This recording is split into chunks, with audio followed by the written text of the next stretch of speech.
Donc on peut être allongé, assis. Voilà, on peut être allongé, assis. Le mieux, c'est vraiment d'être confortable, d'avoir une position agréable, parce qu'on va rester comme ça pendant 33 minutes.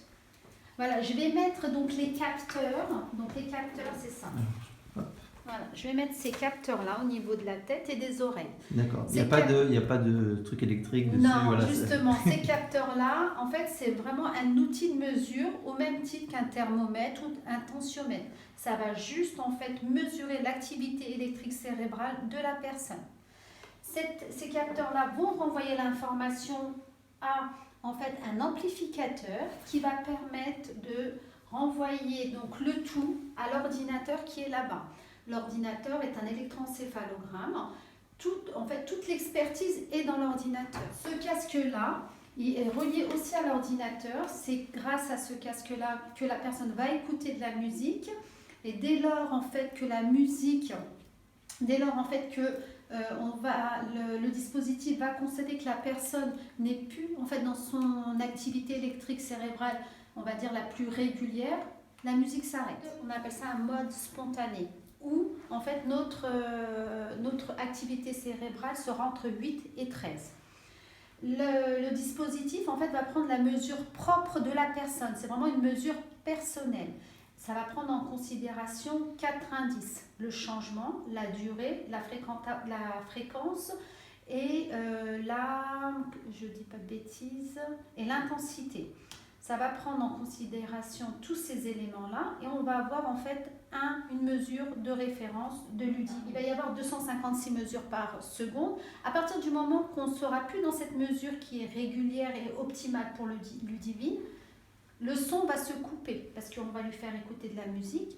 Et le son, quand il se coupe, le cerveau comprend qu'il faut qu'il se régule ou qu'il se remette à niveau ou pas. Parce que parfois, il peut sortir, on appelle ça des sorties de route, de façon volontaire. C'est un gel qui va permettre tout simplement d'isoler l'électricité de la pièce à l'activité électrique de Ludivine. Donc je lui mets ce capteur-là au niveau des oreilles, celui-là au niveau de la tête.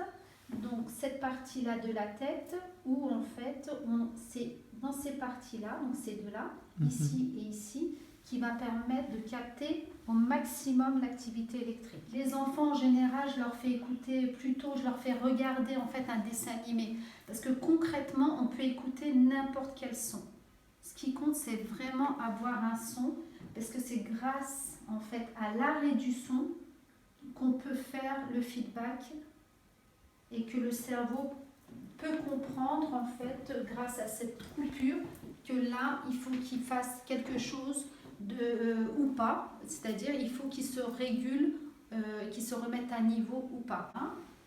Selon les personnes, on a des personnes, elles mettent un masque devant la tête ou pas. Et voilà. Elle doit fermer les yeux? Pas forcément, elle n'est pas obligée de fermer les yeux, elle peut faire en fait ce qui lui plaît, hein. Si elle veut avoir les yeux ouverts ou si elle veut dormir, elle peut dormir aussi. On ne demande rien de particulier à la personne, ni de penser ou de diriger sa pensée sur un but précis, ou ni d'actionner quelque chose. C'est vraiment, on est en mode spontané, on ne fait rien. Tout simplement son programme en route. On va dire, je vais démarrer sa session. En fait, la personne va commencer avec, il va y avoir un chrono. Voilà. Et là, vous voyez, le chronomètre commence. Ok. Voilà. Et là, donc là, c'est l'activité qui est en train de s'enregistrer.